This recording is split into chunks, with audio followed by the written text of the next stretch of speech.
Meow.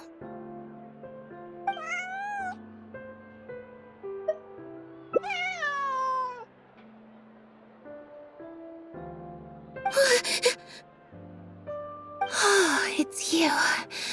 1 second. Now activating chat mode. You made me jump there. I thought they'd finally caught me.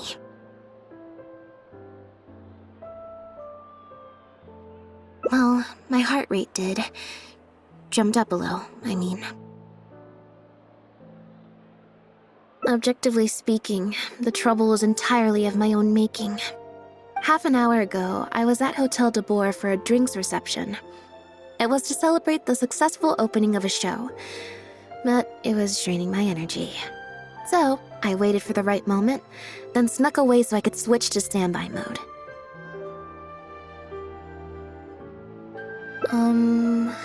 Probably because I'm playing the lead role in the show?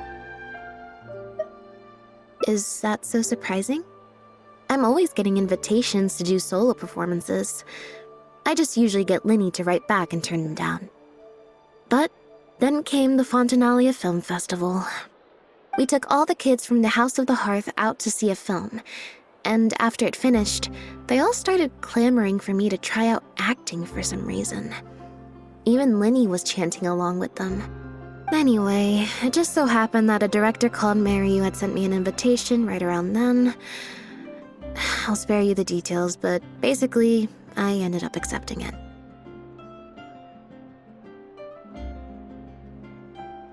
Yep, you nailed it. I'm playing the role of a puppet. In fact, the show's called The Lost Puppet, and it's a masked mime show. So, I don't have to do any facial expressions or say any lines. Literally just a series of physical movements. The director says it's a very avant-garde art form. Art is not comprehended by the mind, but felt in the heart. At least, that's what the director says. Anyway, if nothing else, the opening performance seemed to go down well. At the drinks reception, everyone was crowding around me, saying, "Triumphant character portrayal, faithful adaptation of the original work, unequivocally, quintessentially avant-garde," and stuff like that. But being the center of attention is draining. So the moment they left me to go harass the director instead, I was out of there. The other thing is, some weird things happened while I was on the stage.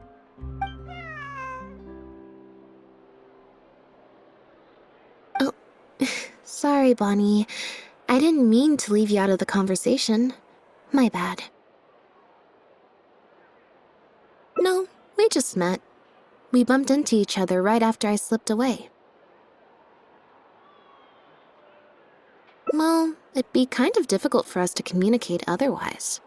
Besides, I think she's taken a liking to the name. Haven't you, Bonnie?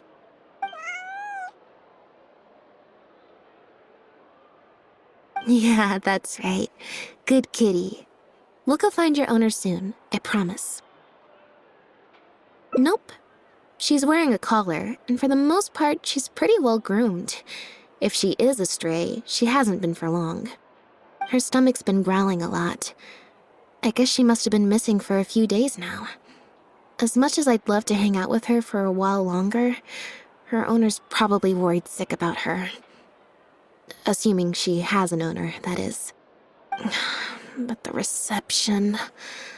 I should probably show my face there again at some point, even if it's just to make excuses and leave again. Decision time. Well, I just find it exhausting, thinking through all the different ramifications of different choices and so on. That's more Linny's area than mine. So, unless it's something really important, I usually just leave the decision-making to him. It's fine. He got Ferminate to make me a little something for just this situation. Poof! A photometer.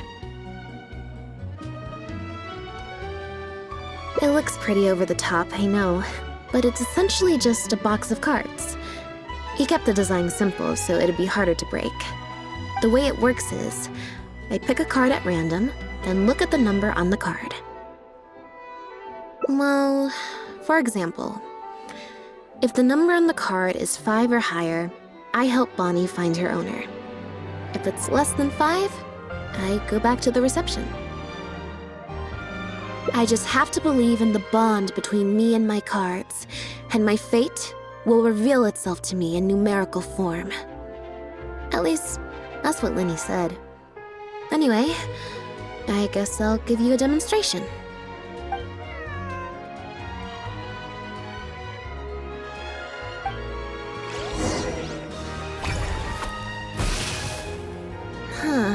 I didn't like that. Was I using it wrong? Maybe if I just...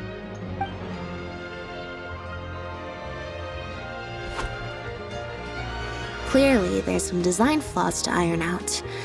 I'll have to let Fremine know. Let's see... Which card did I get? 4.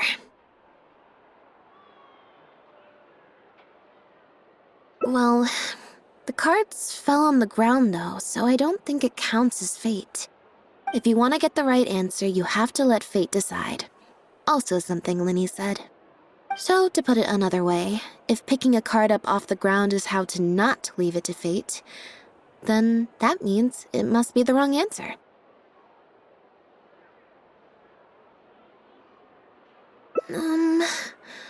Or... Why don't you pick a card? Since I ran into you here, that means... our fates are, like, interfering with each other. Thank you. This one is final, I promise. Here, take the fatometer. If it's 5 or above, that means fate successfully changed. Anything lower than 5 is a fail. Also, if you have your own thoughts about what I should do, feel free to share it. Now that I've got a good problem solver here to help, I don't need to run every little thing by fate. Huh?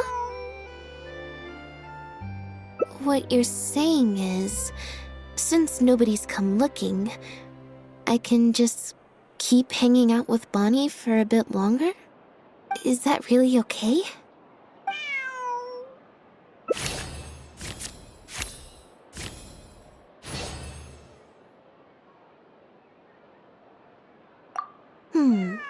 You make a good point. Okay, well, assuming Bonnie hasn't strayed too far from where she went missing, there's a chance we might bump into her owner in either the Steambird offices or the restaurant. So, stick around here in standby mode? Yeah, that suits me. Oh, good idea. Bonnie's definitely hungry. May as well. We could be here a while. When I was trying to find somewhere I could space out earlier, collect my thoughts, I figured the cafe might be a good shot.